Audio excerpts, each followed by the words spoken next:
What's up, and welcome back. I'm Josh Stark, MacTheMovieGuy.com, your favorite blind film critic, and today I'm going to talk about Dexter, Original Sin, Season 1, Episode 1. We are milking the Dexter franchise to death. Immediately, I took away a grade from this movie, from this TV show, when I went to load it, and it promoted Dexter Resurrection. I felt like the moment when somebody asked, it was like last year was on the red carpet, and somebody was talking to Dwayne Johnson about Moana, and you could feel his mind melt as he realized Moana. He was promoting both Moana 2 and live action Moana. Like, it was like, he was like, wait, what? So we got Moana, and I'm shooting Moana, and we're got Moana 2's coming out, and like I still remember it. He was like, he couldn't get his head around it. Like he could. It's like in real time he was realizing the just total asinineness of the situation. I'd be like, we're oh shit. Maybe I should have waited a few years before doing the live action Moana. you know. Um. So I hope they make a sequel. I hope they make a live action Moana 2 and a animated Moana 3 for that. Anyway, back to Dexter. So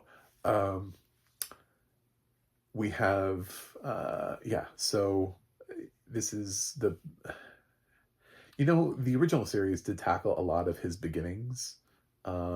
So they have to go for a very specific period in time. So we don't go that far back in time. We go back to sort of right after his graduation, and he gets offered an internship, and that's how sort of the show starts. It's, I guess, a spoiler for the end of the episode, but if you want to know sort of where this thing goes, it could send him to med school. It could have done something like that. It could have gone in many different directions. It basically chooses to put him at his job from the start, like beginning, like the second episode is going to be like day one, basically. We're all building up to that, him starting at the Miami office or whatever in the department, with people playing younger versions of the actors that were in the older series, or already some of the characters that appeared in the original series are here. They're younger versions of them. The cast includes like Christian Slater, Christina Milian, Patrick Dempsey, and there's some new face who is playing Dexter who didn't do much for me, but if he looks like Michael C. Hall, I'm okay with it. Like, there's so much weight that's put on this kid to have to play Dexter that I'm willing to give him a pass, at least if he looks like Michael C. Hall. Like, if they found somebody who looks like Dexter, but if this kid looks like he neither will grow up to look like Michael C. Hall, then I'm concerned, because he just kind of plays him. I want to insert a phrase here, but I'm not going to do it. But he doesn't seem to fully understand what made Dexter, what made Dexter Morgan Dexter. It lacks that. I feel the same way sort of about the way that we're approaching the new Cross series. It's like, I feel like Cross is not smart enough for where he is in the series, but yet they're telling us he's smart. They're like, oh yeah, he's the best. Cross chooses to present Alex at a time in his life where he's like well known to DC as like a detective.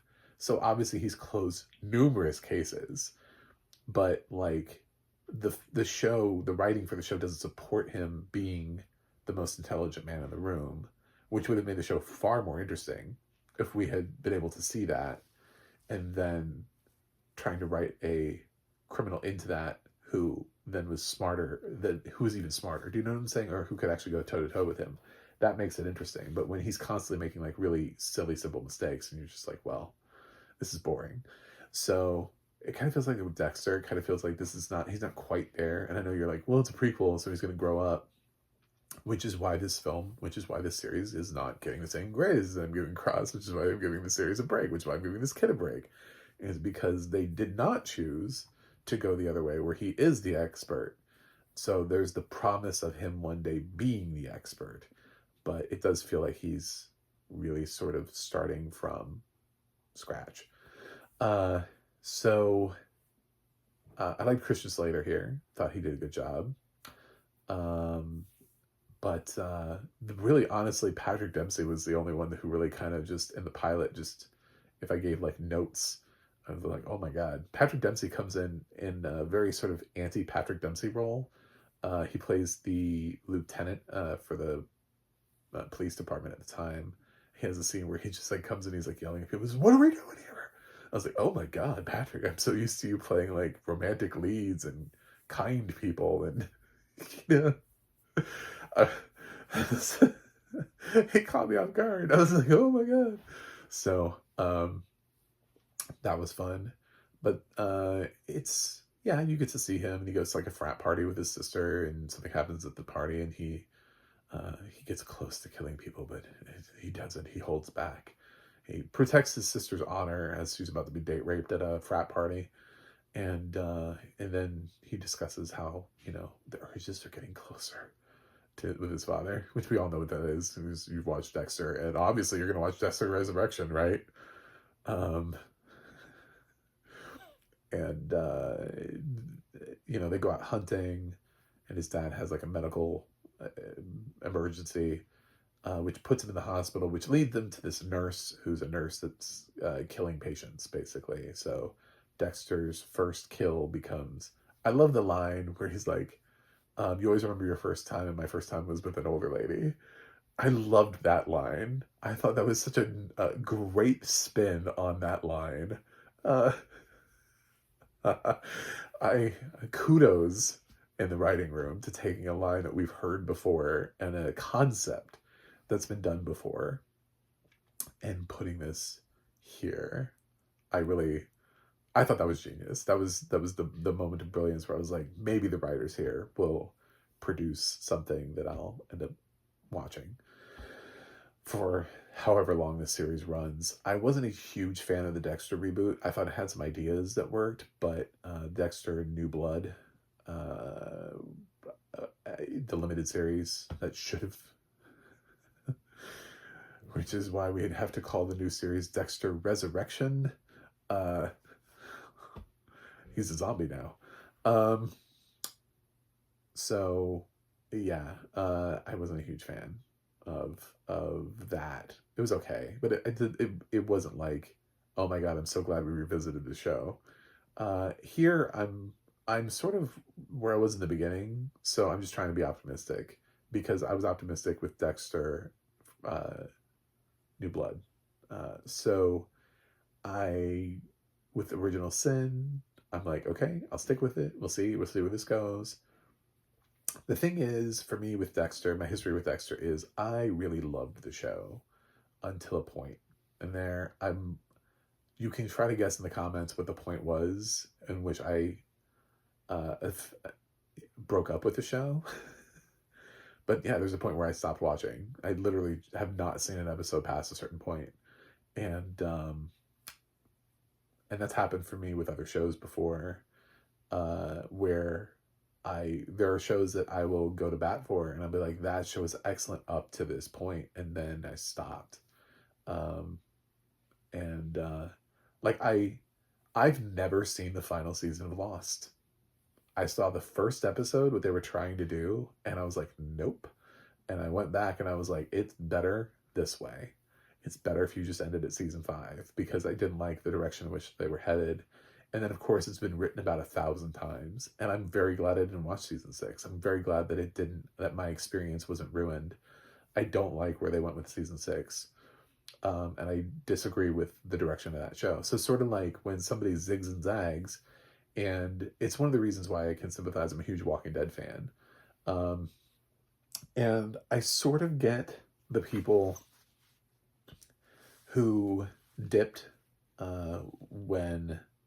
There are a lot of people who dipped when Negan was introduced in that show. I get that, because I've dipped in other points. My only thing with that is actually comic book accurate.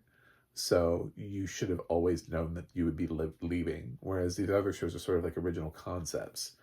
So like I love Grey's Anatomy when they introduced a second. No, actually, sorry, Lexi was the second, a third Grey.